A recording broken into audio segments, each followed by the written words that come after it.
Info, 14h-17h, Augustin Arrivé.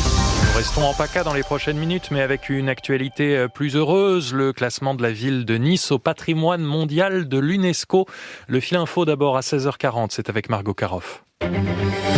Le ministre de la Santé continue de le marteler, vaccinez-vous. Des centaines de milliers de nouveaux rendez-vous, nouveaux créneaux vont se libérer quotidiennement selon Olivier Véran. 3 millions de rendez-vous seront ouverts sur les 10 prochains jours, assure le ministre. La France subit encore la flambée épidémique.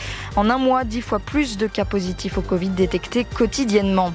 L'Union européenne, elle appelle au retour rapide de la stabilité des institutions en Tunisie. Le pays en proie à une nouvelle crise politique après la suspension des activités parlementaires et le limogeage du Premier ministre par le président Kais Saied.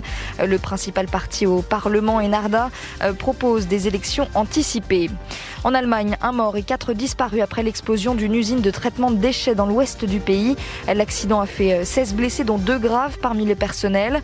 Les opérations de secours se poursuivent. L'origine de la déflagration est inconnue pour l'heure.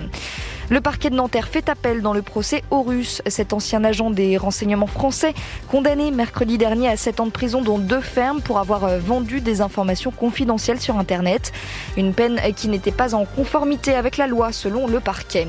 Et puis au JO de Tokyo, l'équipe américaine de gymnastique s'est fait battre par la Russie au concours général. Juste avant, la superstar Simone Biles a annoncé son retrait pour des raisons médicales. La gymnaste explique cet abandon à cause de démons dans sa tête, selon ses mots. Elle dit vouloir se concentrer sur sa santé mentale. La fédération américaine affirme qu'elle est toujours incertaine pour la suite des Jeux.